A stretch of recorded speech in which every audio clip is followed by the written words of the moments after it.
length. Fundamental frequency of vibrations of the string is inversely proportional to the length of vibrating string if tension and mass per unit length are constant.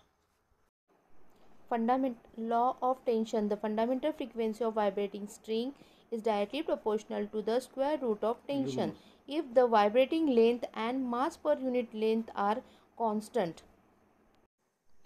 Law of linear density. The fundamental frequency of vibration of a string is inversely proportional to the square root of mass per unit length if tension and vibrating length of the string. Hello students, today we are learning the law of vibrating string. For this we consider the one string attached to the two ends.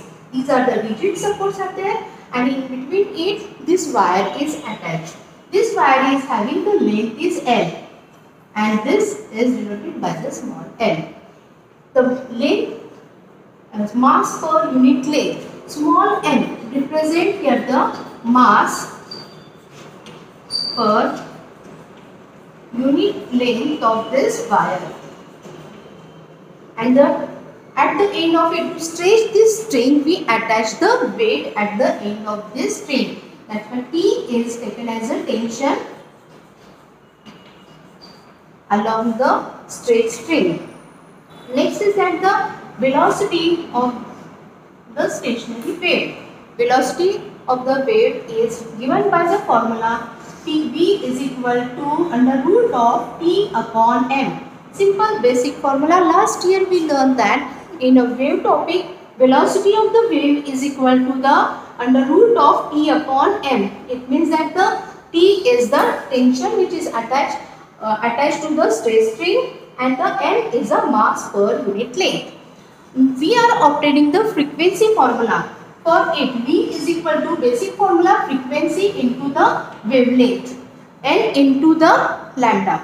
Then in that case, frequency becomes as N is equal to V upon lambda. Now we substitute the value of the V, that is 1 upon lambda under root of T upon M. That's why N is equal to 1 upon lambda into under root of T upon M. Now when the wave is created along the string of it, then loops like structure will be formed. Means if there is a 124 case kept on the or near to the string of it, string is start vibrating and the wave is created. This is the incident wave, and this incident wave, after that it is reflected, and then it will be form the loop like structure. This length of the loop in terms of the wavelength is lambda by 2. Already we know that if this is the wave is there, and for one form of wave the distance is a wavelength, that is lambda. Therefore half of it means length of one loop is exactly lambda by 2. Therefore length of the string L is equal to the lambda by 2. Then we use the formula for it, that is the length of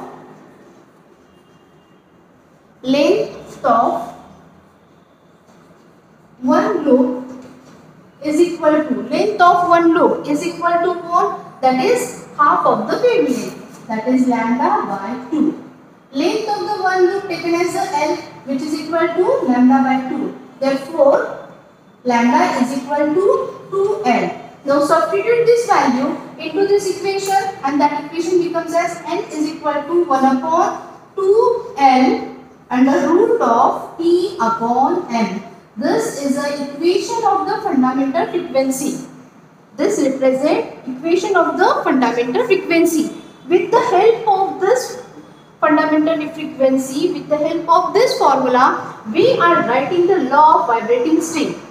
That's why I will write again this formula for the fundamental frequency.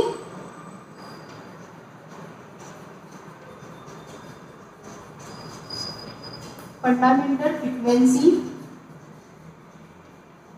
of vibrating string wave, that is N is equal to 1 upon 2L under root of T upon M. This is very important formula for it. First is mentioned here the law of length. First law, that is law of length, means it is related to the length of vibrating string, that is L. Now in that case, first is taken as a T and M is a constant, means tension and the mass per unit length is constant. Then in that case N is inversely proportional to the vibrating length.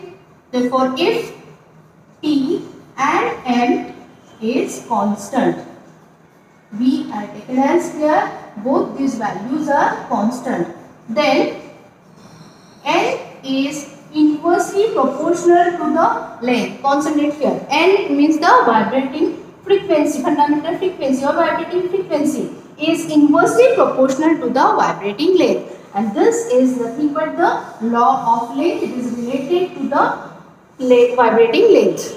Have you understood? Law of length is represented here. The fundamental frequency of vibrating string is inversely proportional to the vibrating length. Now come to the next law is there, that is a law of tension. Okay, in law of tension we are keeping if L and M is constant. In that case, frequency is vibrating frequency, fundamental frequency is directly proportional to the under root of tension which is attached on the string. That's why here we can say that the fundamental frequency of the vibrating string is directly proportional to the square root of the tension along the string or tension which is applied on the string. N is inversely proportional to the under root of T. Next law is there, that is a law of linear density. Law of linear density means it is related to the law of linear density, means it is related to the M. M means what? M means the mass of wire divided by length of the wire. Okay, M means the mass of the wire divided by length of the wire, and that ratio is called as the mass per unit length. That's why already I mentioned there, it is a mass per unit length. Okay, now this is the mass per unit length. Another word is there, when it is related to the length, then the word is mentioned here, the linear density. Linear mass density, many times it is called, or it is simply also called as a linear density. Linear mass density or linear density denoted by small m. Therefore, in that case, if we are keeping the length of this vibrating length is constant and tension which is attached to it remains the constant, and then in that case we are changing the linear density. If the linear density is changed, the value of the frequency, fundamental frequency is changed, and how it will be changed? Fundamental frequency is inversely proportional to the under root of this mass per unit length, and therefore this statement is called as the law of linear density. Have you understood this? Now again there is a slightly change in this statement of it. If it is the mass per unit, next is N is the mass per unit length, mass upon length is there. But if we take it as the calculate in terms of the density, how it is related, we know that the density of this wire is equal to the mass upon the volume. Okay, density is equal to mass upon volume. Therefore, mass is equal to volume of the wire into the density. Volume of the wire into the density, and the volume of the wire is taken as the pi r square into the length into the rho value, which is cylindrical shape of it. Like that we can say as a pi r square. If this is the wire is there, okay, this wire is having the cross section area pi r square, length of this wire we consider, and density of the wire is rho. After that, subtract this wire, the value of it, that is pi r square L into rho divided by length value. This length get cancelled, it will remain as pi r square rho. Now we are subtracting this value here, that is N is inversely proportional to the under root of, you can't see this line of it, again we will write here, N is equal to, or better way I will write again here, that is N is inversely proportional to the under root of pi r square rho, and therefore it will become as N is inversely proportional to the, if pi is a constant, it is a r, and N is inversely proportional to the under root of the this density of the wire. Like that, again this last law of linear density is further we can see that the fundamental frequency is inversely proportional to the radius of the wire, and the fundamental frequency is inversely proportional to the square of the density of this wire. Thank you.